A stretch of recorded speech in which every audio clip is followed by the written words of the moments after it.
Oke guys, jadi monitor ini baru banget keluar di Indonesia di Februari awal pada saat video ini dibuat.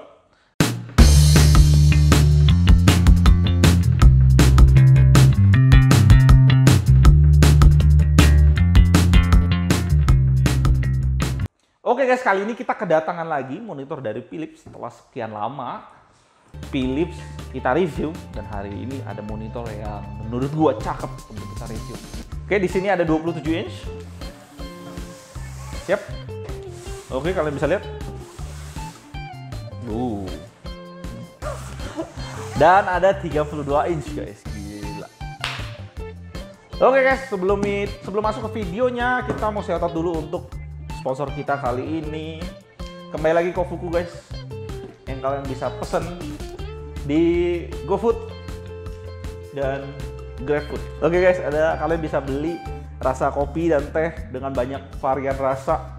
Yang gue suka sih adalah dia nggak cepat meleleh guys. Sekali lagi. Oke, gue mau tes juga sih. By the way, selama ini gue disponsor, nggak pernah ngetes langsung nih di video. Ini apa sih, rasa apa sih ini? Coklat ya? Enak loh bener. Ini beneran.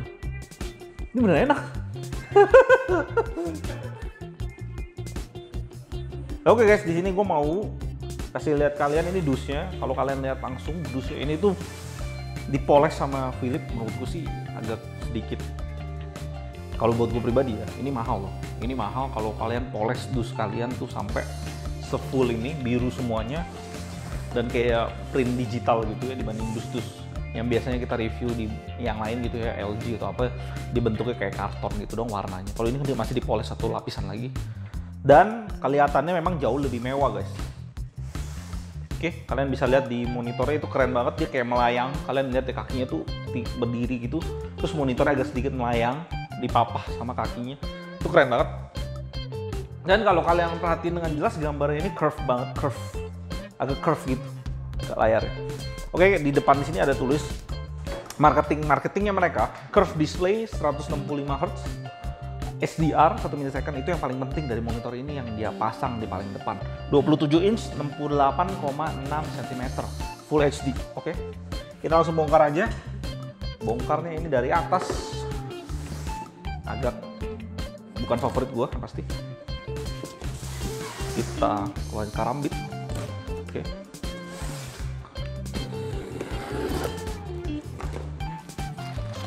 Oke guys, di sini kita langsung dapetin DisplayPort udah.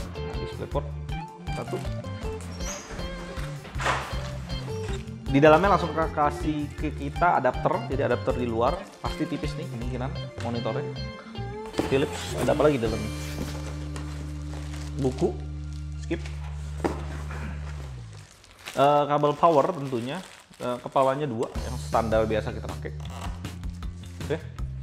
Ini langsung kita buka dari keluarin. Wow.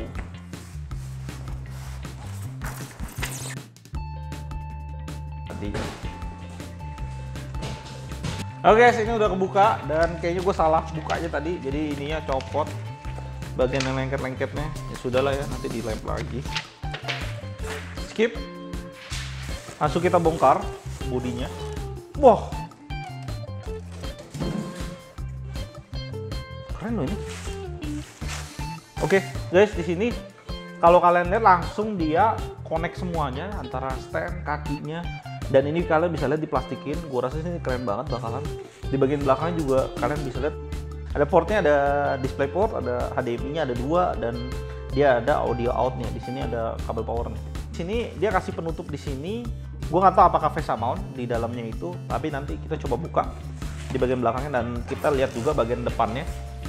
Karena ini 27 inch, menurut gue masih enak buat gue angkat. Ini sih cakep loh. Ini guys, kalau kalian lihat langsung, ini monitornya. Ini enak banget buat unboxing guys. Gue kasih tau, ini enak banget buat unboxing. Dari bodinya juga keren banget. Ini curve, tapi terkesan cakep banget dari bagian belakang. Dia nggak tebel, terkesan bulky gitu, enggak. Masih terkesan tipisnya, masih mantep. Udah ada face mount. Ternyata face mount-nya udah ada nih. Gue nggak tahu di bagian bawah itu dibuka buat apa ya guys ya. Dan tadi gue memang tes gue buka gitu ya, cuma agak tebel jadi susah untuk diangkat. Tapi gue udah bagus nih, di sini udah ada face mount-nya. 10 dari 10 harusnya.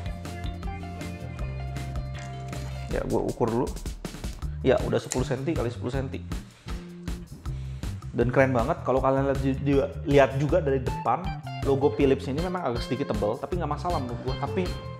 Tapi nggak masalah menurut gue karena bagian atasnya bezel-nya yang menurut gue sangat enak banget dilihat. Walaupun di sini kita bisa langsung lihat, kalau lihat dari dekat, kita bisa langsung lihat di sini ketebalan bezelnya itu cukup masih normal-normal aja di atas, masih standar, masih normal untuk 27 inch ya, walaupun ini cukup tebal kalau kita ngomong itu di 24 inch karena kemarin kita udah sempat review 24 inch yang bezel yang mantep banget, tipis banget, nggak masalah di 27 inch. Dan di sini memang kelihatan seperti ngambang ya guys ya. Dan kalau kalian perhatiin di sini, tadi gue baru copotin plastiknya guys, udah gue copotin, ini tuh keren banget, dia kayak ngambang ya, monitornya kayak ngambang, walaupun sebenarnya dia ditahan sama 3 pinpoint gitu ya, 3 poin di bawah kakinya ini. Nah di sini udah ada karetnya 2, tuh di bagian bawah juga ada. Di bagian bawah sini sih tebal banget sih, cukup tebal, karet semua.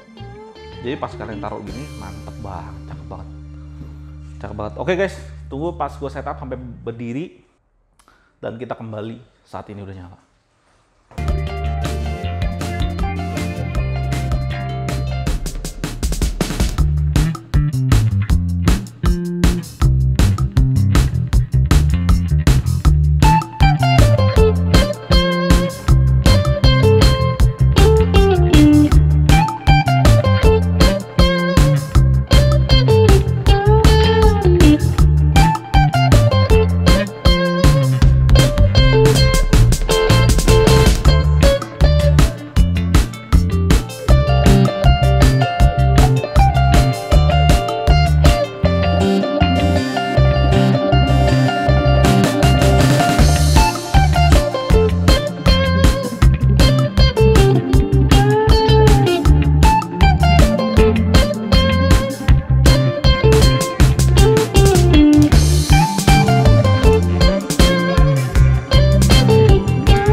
Oke guys, ini udah berdiri dan gue udah setel video 4K dengan dengan brightness yang gue push 170 biasa standarisasi gue.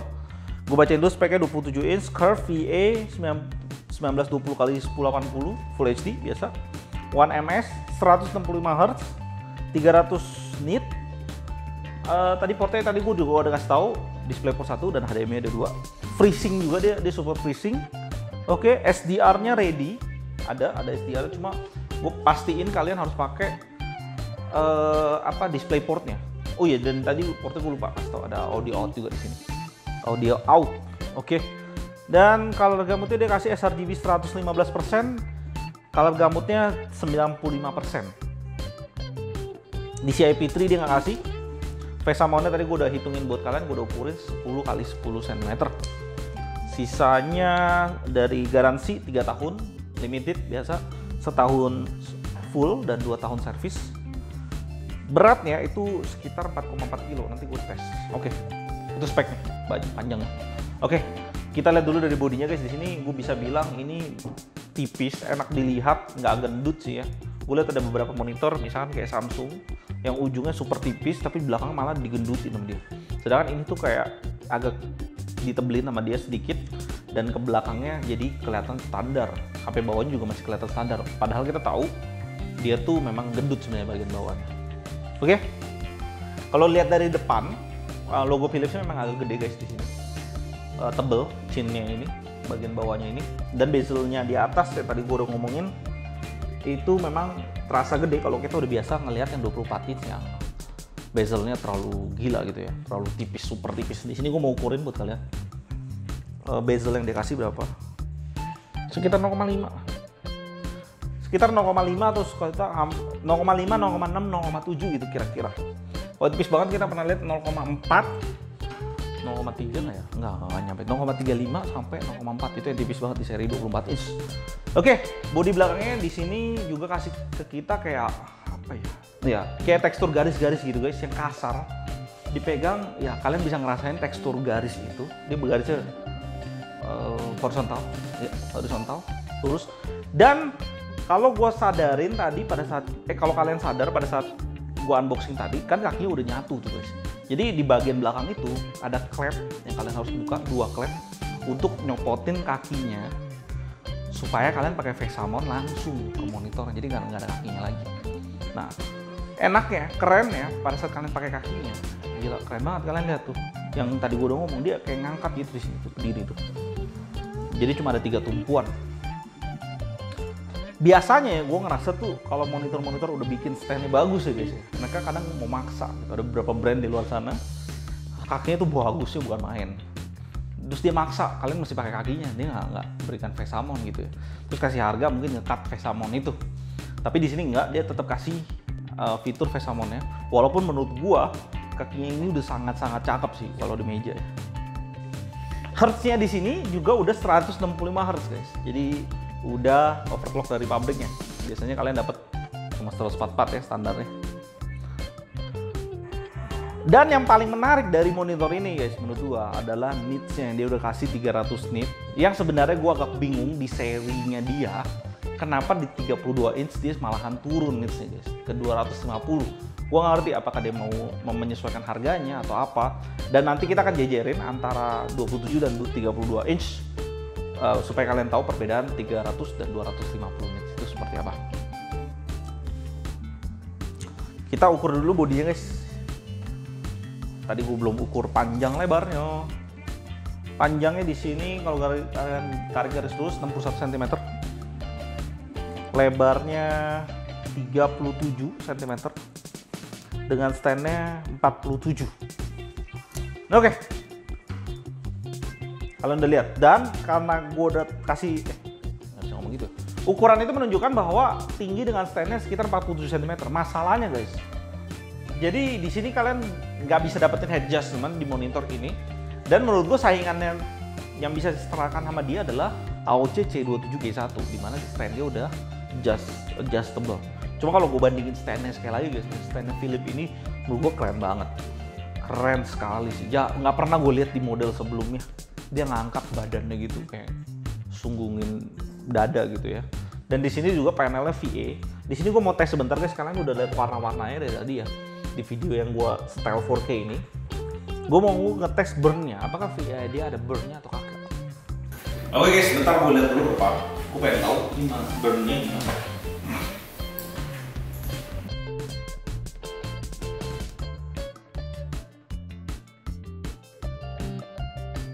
Oke guys, tadi gue ngetes bleedingnya, ternyata sih nggak ada sih bleedingnya. Ini VA yang bagus ya, salah satu VA yang bagus. Oke guys, jadi monitor ini baru banget keluar di Indonesia di Februari awal pada saat video ini dibuat. Dan ini bisa kalian langsung beli. Mungkin kalian mau beli di partner kita, ada link di deskripsi bawah.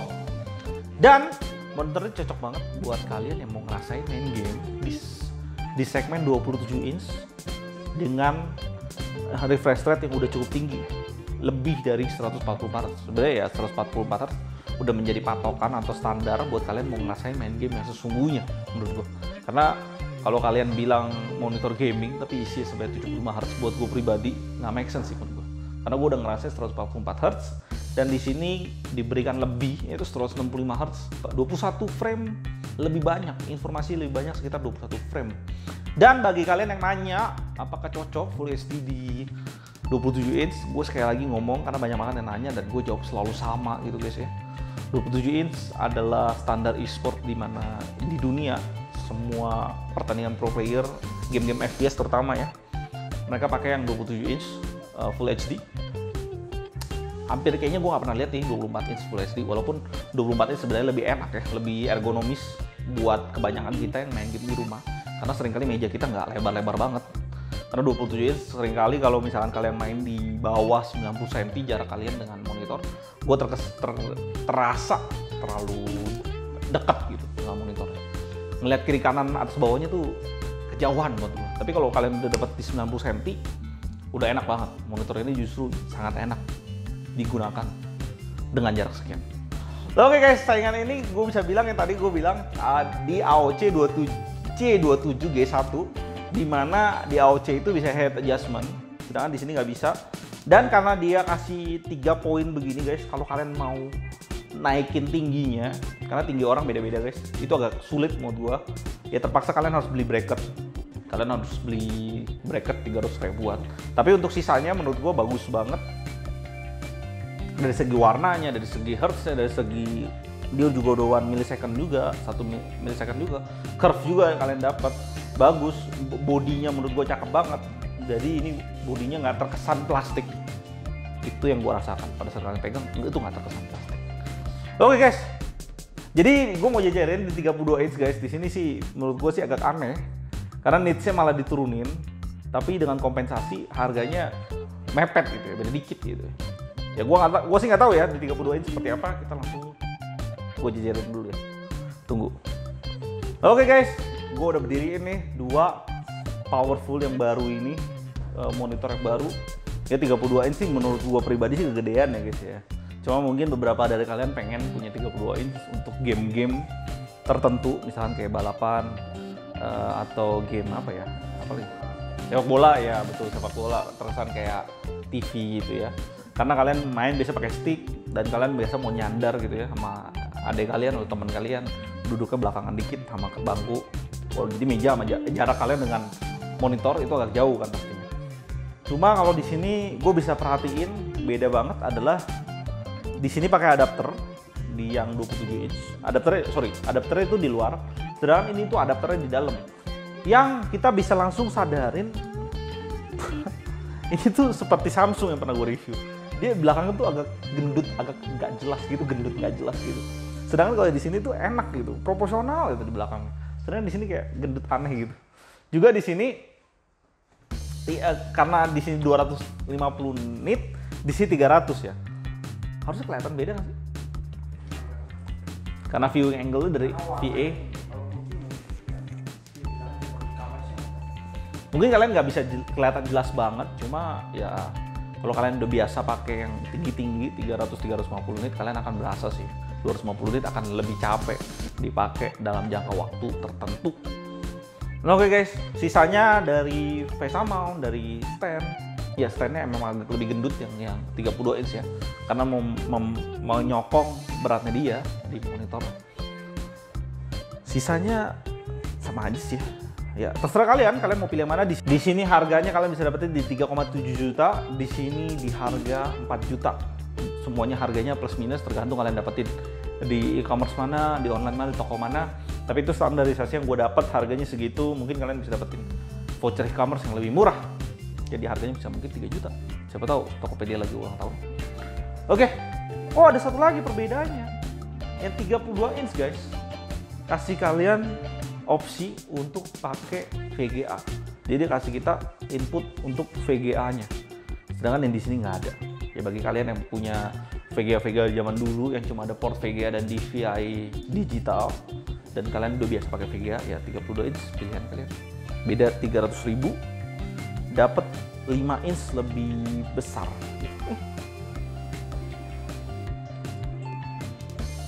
Dan di sini sRGB-nya malah aneh banget. sRGB yang 32 inch itu 122% dengan color gamutnya 105%, lebih tinggi dibanding yang 27 inch. Sedangkan 27 inch tadi berapa ya? Gue lupa.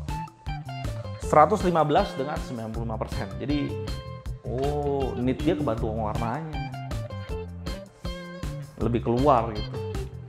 Oke, mungkin kalian nggak bisa lihat dengan jelas gitu guys ya, 250 dengan 300 di kamera. Oke guys, thank you yang udah nonton sampai akhir. Kalau kalian suka dengan review kita barusan, kalian bisa support kita dengan like, subscribe, dan komen. Jangan lupa klik tombol lonceng di sebelah tombol subscribe untuk dapetin update terbaru di Digity ID. Kalian juga bisa request ke kita bareng di kolom komentar di bawah dan tulis pendapat kalian. Kalian mau pilih yang mana? 32 inch atau 27 inch? Dan jangan lupa ikutin giveaway dari Digity ID. Setiap bulan kita usahain ada. Dan semoga kedepannya segala sesuatu yang kita review bisa kita jadiin giveaway. Bagi kalian punya produk yang mau di-review sama kita, kalian bisa kontak kita di kontak person di bawah, ada email di bawah. Dan kita hanya minta produk atau merchandise untuk kita jadiin giveaway kepada penonton GTID yang setia. Salam GTID tetap.